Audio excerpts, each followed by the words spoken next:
مشاهدينا تحية طيبة. عقب انتهاء التوترات والصراعات التي بدأت مجددا عام 2013 سعى جنوب السودان لبدء صفحة جديدة في كل شؤونه وعلى رأسها قطاع التعليم بإشكالياته الهائلة عبر تطوير عدد من القطاعات المختلفة والعمل على استراتيجيات جديدة تهدف إلى قيام دولة عظيمة كان يحلم بها الجنوب منذ إعلان الاستقلال عام 2011. ضيفنا كان قدره مواجهة الكثير جدا من الملفات التعليمية الشائكة التي عانى ويعاني منها جنوب السودان، بدءا من محاولة حل تداعيات مشكلة التحول من المنهج العربي إلى الإنجليزي، وصولا إلى عدم الاتفاق بين قادة جنوب السودان حتى الآن على المنهج الذي يدرس ومن أي كتاب يدرس. لذلك أخذ ضيفنا الدكتور دينغ ياي وزير التعليم العام والتوجيه بجمهورية جنوب السودان على عاتقه إصلاح التعليم في بلده عبر 4 أهداف على رأسها تكوين مواطن ذي شأن. هل ما زال ضيفنا عند رأيه بأنه أمام جنوب السودان طريق طويل جدا في مجال التعليم؟ وما هي خطته لجذب المواطن للتعليم لكي يتعلم من المهد إلى اللحد كما يتمنى دائما؟ إنه دينغ ياي وزير التعليم العام والتوجيه بجمهورية جنوب السودان. أهلا وسهلا بك في هذه الحلقة من للرواد فقط عبر قناة حواس وهنا من العاصمة الأمريكية واشنطن. معالي الوزير، سأتحدث بالعربي وأنت ستجيب باللغة الإنجليزية. أعرف أنك يعني تدرك العربية بامتياز ولكن تفضل الإجابة باللغة الإنجليزية. ما رأيك في مجال التعليم اليوم وما وصل إليه في جنوب السودان، وهل الأسئلة التي طرحتها تم حلها؟ We have made significant progress in South Sudan. When we started in 2005-2006, we had only about 300,000 children in schools. Last year, we had between 2.5 million to 3 million children in our schools. This is a significant achievement. In addition to that, we changed the national curriculum. Now we have a new national curriculum that aims to develop 1, good citizens, 2, successful lifelong learners, 3, creative, active and productive individuals, and 4, environmentally responsible members of our society. This curriculum is also a learner-centered curriculum, unlike the curriculum that we use up to recently, which is mainly teacher-centered. ما هي المناهج التي تدرس، وهل تم الانتقال كليا من اللغة العربية الإنجليزية؟ We are using the national curriculum, and there are, of course, the traditional subjects. But we have also tried to cover cross-cutting issues like peace education because of our situation, environmental education, life skills, health issues including HIV/AIDS and sexually transmitted diseases. So our national curriculum covers a broad range of subjects. يعني الهدف كمان أيضا هو تثقيف المواطن وليس فقط التعليم التقليدي، إنما تثقيف على الحياة الصحية السليمة. Yes, the aim is to prepare our citizens adequately for life and work in the 21st century, and that involves quite a wide range of issues. معالي الوزير دينغ ياي، دعني أسألك ما هو سبب زيارتك هنا في الولايات المتحدة؟ أنتم ضمن وفد رسمي، كان لديكم كثير من الاجتماعات، ما هي أهداف هذه الزيارة؟ We have come mainly to mobilize resources, especially for interventions that will benefit over 2.2 million children who are out of school. These are children who are mainly rural areas. 75% of these children are girls. So we want to construct additional schools, we want to recruit additional teachers, and we want to print more textbooks such that they can also get a chance. هل أثمرت هذه الزيارة على عقود موقعة تتضمن دعم بكافة النواحي ماديا وعلميا؟ We are working with Education Cannot Wait, and I was invited to come to the high-level meeting of Education Cannot Wait to meet with the donor community, and this is a great opportunity. We are aiming to mobilize financial resources that will enable us to construct additional schools, print additional textbooks, as well as recruit and train teachers to support the educational needs of these children. مع الوزير دعني أسألك سؤال، يعني هل الأطفال كنا نراهم في صورة حمل السلاح، هل انتهت هذه الصورة من ذهن المشاهد العربي أو من على أرض الواقع؟ This was a temporary phenomenon. During the war, some children were forced to take arms and to join the rebellion. Many children have returned to their families. UNICEF was involved in disarmament of and return of some children in Yambio more than 1 year ago. They decided to return to their families. The government was involved in that exercise. So we don't expect any children to be joining the rebel movements anymore. Having said that, we are going through the process of cantonment of the rebel forces. They are now being assembled in cantonment areas, and we will be going through the process of disarmament, including disarmament of children who have been forced to join. هل فينا نقول عمليات كان يسي انه عملية السلام في جنوب السودان نجحت 100% رغم كل العراقيل امامها؟ We have succeeded in signing the peace agreement. Our president, His Excellency Salva Kiir Mayardit, signed the peace agreement in Addis Ababa on the 12th of September 2018. We have started implementing the peace agreement.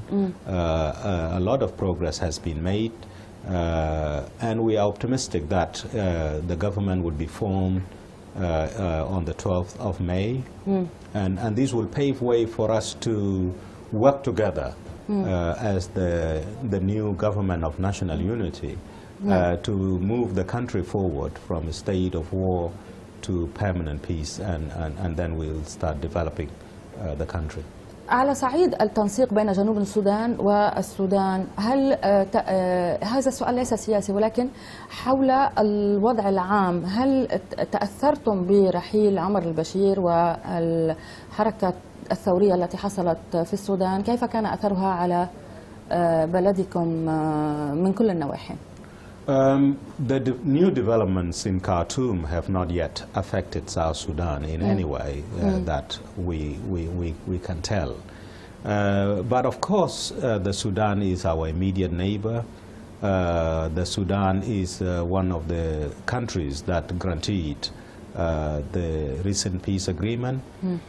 We have several agreements with the Sudan, including agreements on oil, on security, and on the borders, as well as the rights of citizens.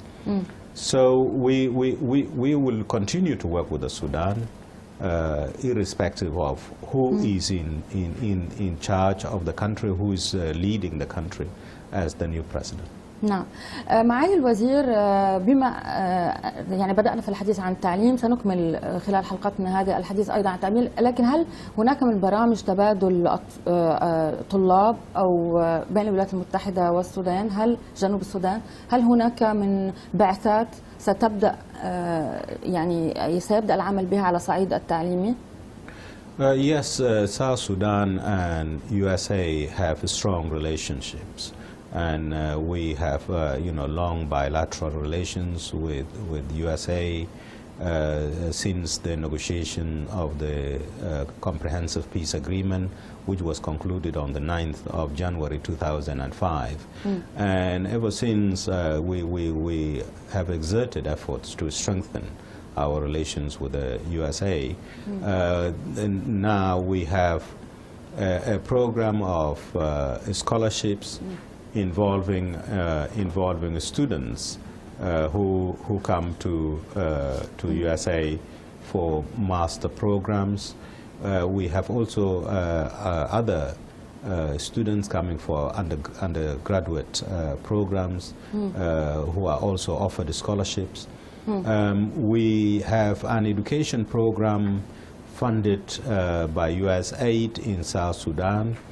In fact, Usaid has been supporting education in South Sudan for so many years.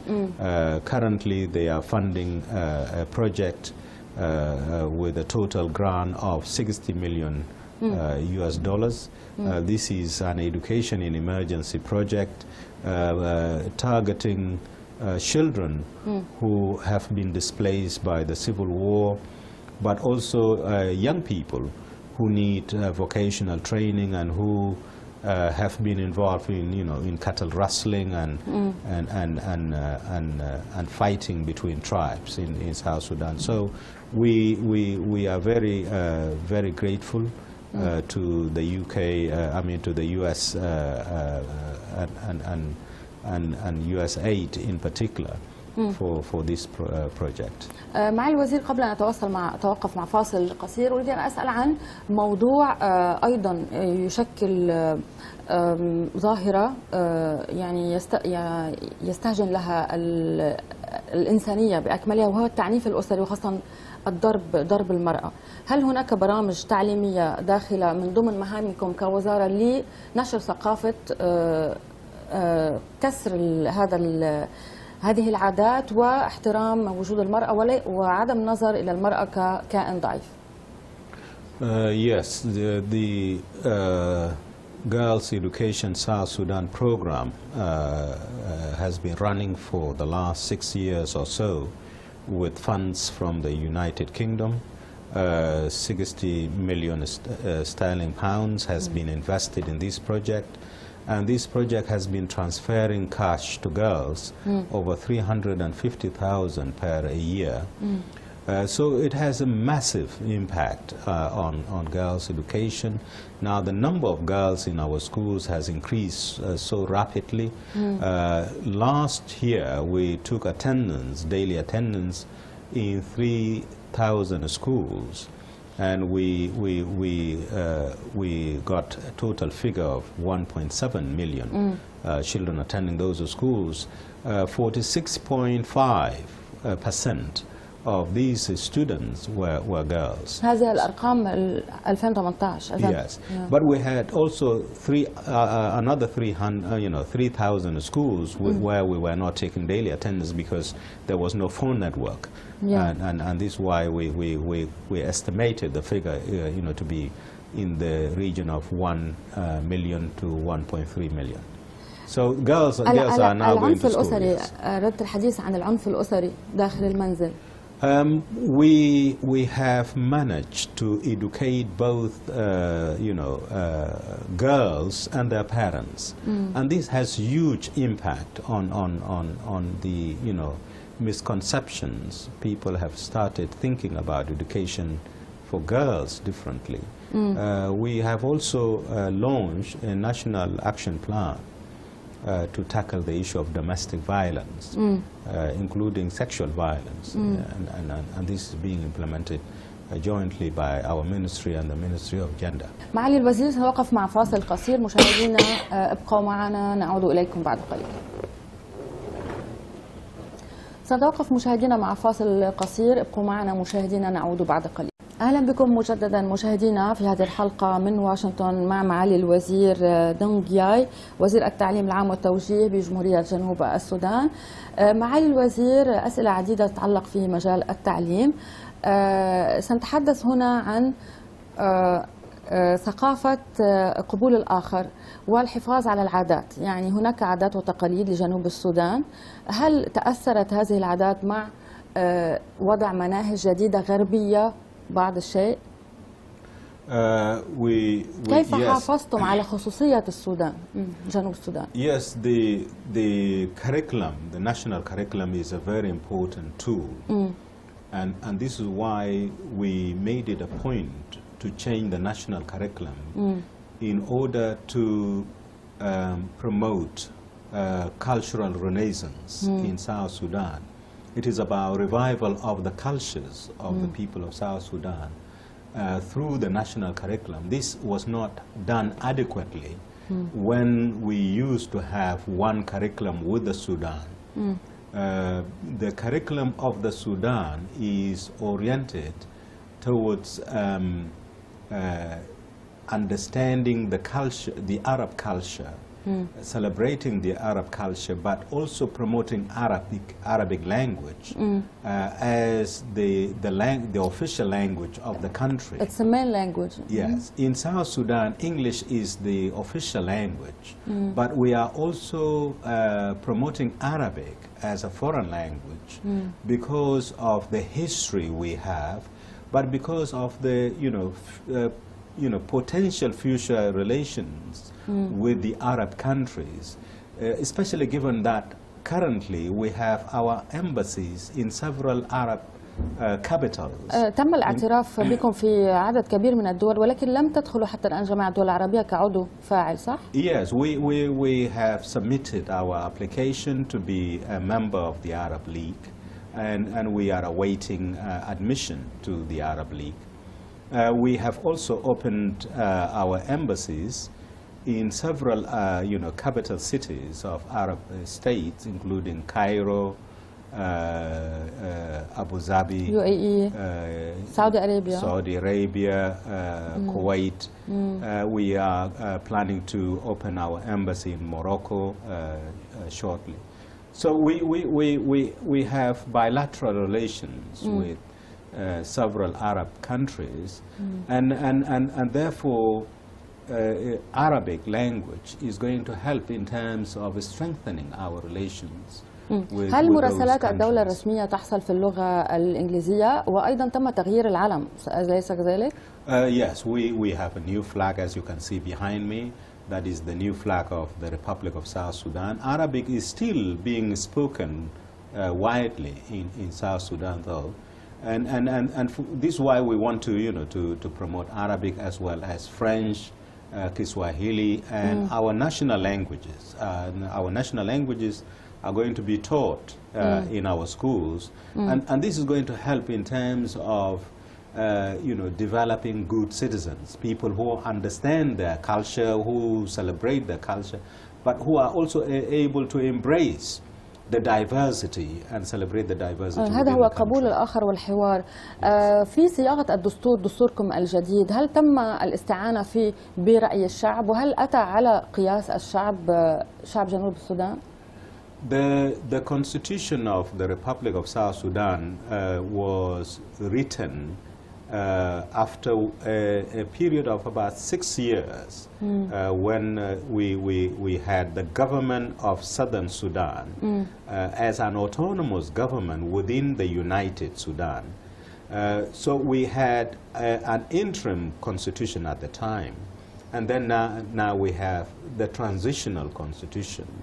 We are going to have a permanent constitution, and this constitution is going to be written by members of the parliament who will come to the parliament as we implement the new peace agreement effective from the 12th of May. We are going to have the new government, and we will also have the new transitional national legislative assembly. هل هناك من مشاكل تتعلق بالقبائل المشتركة بين السودان وجنوب السودان؟ كيف والقرابة، وخاصة أن الجنسية اختلفت، أليس كذلك؟ Yes, we have citizens of the Sudan in South Sudan who are working, doing business mainly. There are citizens of South Sudan who are in the Sudan. Yeah. Some are people who are refugees because of the civil war in South Sudan. Some are citizens of Abyei administrative area, which is still a contested area between the Sudan and South Sudan. So they are free to stay in the Sudan. They are free also to stay in South Sudan until the situation of Abyei is ولكن الجنسية واحدة، الهوية واحدة، والدخول والخروج هو عبر حدود حقيقية بين الدولتين. Yes, we have a border between the two countries, and there are issues to do with demarcation of the border, and this is why we have a joint technical committee to address the issue of the border. لجنة مشتركة بين الدولتين لتحديد معالم الحدود. Correct. نعم. معالي الوزير، ما هي خطتكم المستقبلية لتطوير التعليم وجعل التعليم في داخل كل بيت في جنوب السودان؟ We have developed our national policy for the period 2017 to 2027. We have also developed a 5-year strategic plan. We have several programs being implemented. I mentioned Girls Education South Sudan program. I mentioned the Education Emergency Project funded by USAID. There are many others. And we are aiming to achieve 5 things. One is to increase access and equity, to enable children who are out of school to join schools. طيب كيف يتم دفع for free؟ كيف من يتكفل في العائلات؟ Yes, education is free. Formal education is free, especially in public schools, free from nursery to senior 4. It is only university education that, that is not free, and you have to, pay a fee. But the fee is, is quite low compared to, fees charged by Western universities. هل هناك جامعات استقطاب جامعات أجنبية أيضا في ضمن خططكم؟ We have public universities, 5 of them. We have private universities, including foreign universities. From USA or British? Not from the USA, not from Britain. We have a few from Uganda, including Kampala University. نعم. قطاعات العلم المختلفة موجودة، الطب، الاستشفاء، المحاماة، القضاء، كل قطاعات التعليم. كيف يتم تقييمها يعني على الصعيد العالمي؟ The programs are diverse. There are many, of course, depending on the specialization of each university. We have not yet participated in the world rankings of universities, but we are going to have a common quality assurance framework for all universities. I'm a member of the National Council for Higher Education and also deputizing for the chair. So one of the things that we want to do is to have a common quality assurance framework for all the universities and promote quality higher education in a state of focusing solely on massification. We will also want to focus on quality and eventually get to the level when we will be part of the world rankings. هل لديكم حالات متميزة تدعمونها؟ إذا كان هناك المواهب هل تقوم الوزارة بدعمها والتركيز على إنجاز معين، براءة اختراع معينة؟ Our focus is mainly on getting as many young people to universities and as many young people, children to schools. This is very important. And this is the basic. We have not gone to having programs like a program for talented young people and others. But those who do well in school, they get the priority in terms of going abroad on scholarship and also going to the public universities. So we are offering them the priority. كل الفرص المتاحة أمامكم. معالي الوزير دينجاي، في برنامجي نتحدث أحيانا عن الشخصية. نريد أن نعرف عنك يعني في بداياتك مرحلة تعليمية أو الطفولة، كيف تميزت؟ ما هي أهدافك؟ هل حققت طموحاتك بوصولك إلى الوزارة؟ وهل يعني كنت مهيأ لأن تكون وزير؟ كل هذه المراحل نريد أن نعرف عنها باختصار. I come from a village. As a child, I went to school. I grew up in a village. For the first 7 years. I lived in a village and did everything that children do in a village. كان في مدرسة وقتها ودخلت المدرسة؟ I did not go to school until I was 7. I was taken to school by my maternal uncle. I went to a school in Wau, 93 miles from my village. I didn't do well in primary 1 because of the language barrier. But eventually, when I went to primary 2, I started doing extremely well. I completed primary, completed intermediate school, and completed secondary school. Went to university in Egypt. بالقاهرة. بمن تأثرت وما هو الهدف الذي وضعته أمامك لتحفيزك على يعني التقدم في حياتك؟ I had many influences. Martin Luther is one of my influences. Nelson Mandela, our current president as a South Sudanese leader, and Mwalimu Nyerere, Patrick Lumumba, many Kwame Nkrumah, many Pan-Africanists and other leaders in the world who have championed civil liberties and human rights, and these made me also be an advocate for human rights during the war, and somebody who is keen to promote human rights through education. This is why we have built into our national curriculum and our textbooks peace education and human rights education. ماذا درستم في القاهرة؟ وكما نعلم أنكم أكملتم الدراسة الجامعية في UK في بريطانيا. I have done a Bachelor of Arts in English Language and Literature in University of Cairo. After that, I went to University of Luton. It is now renamed Bedfordshire, where I did an MA in curriculum development. كان عندك منحة دراسية؟ Yes, I got a scholarship for both Bachelor and MA in Luton.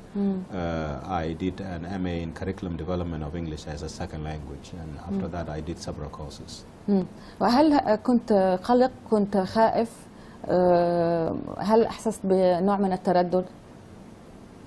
I was not afraid or hesitant. My childhood, in the village, involved wrestling. And that gave me confidence.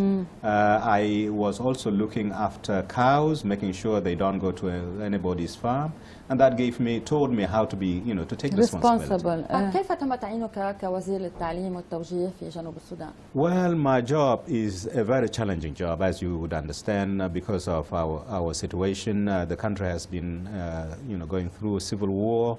There are many things that need to be done, so everything is a priority. And that it affects how much you can get from the national budget. But then you have also within education a lot of things that are priorities. And you need to use the little resources you have in a creative way in order to, to achieve your priorities. معالي الوزير، سأختم حواري معك بسؤال عن دكتور جون غارينغ الذي تم اغتياله وهو رئيس الحركة الشعبية لتحرير السودان. ألا يعتبر بالنسبة لكم كشعب جنوب السودان قائد ووطني سعى إلى تحريركم؟ Dr. John Garang is considered a national hero. He is one of our fallen heroes. He led the liberation struggle for the people of South Sudan and the marginalized people of the Sudan as a whole until we signed the comprehensive peace agreement. His death was a disaster. It was an accident or assassination? It was an accident. As far as I know, it was an accident. The helicopter crashed, and he died in that fatal crash. And we are sorry for the loss. It was a big loss for the country. Yeah. And we were able to, pick a new leader, the current president. Who led us so well. هو كان نائب الدكتور غارينغ. Yes, he was the deputy chairman and deputy commander in chief. Yes. معالي الوزير دينجاي، أنا أشكرك وزير التعليم والتوجيه في جنوب السودان على هذا اللقاء. شكرا لوجودك معنا عبر قناة حواس وبرنامج للرواد فقط، وعلى أمل اللقاء بك في الإمارات العربية المتحدة بإذن الله. Thank you. شكرا مشاهدينا لحسن المتابعة. نلتقي بالأسبوع المقبل مع ضيف جديد. تابعونا.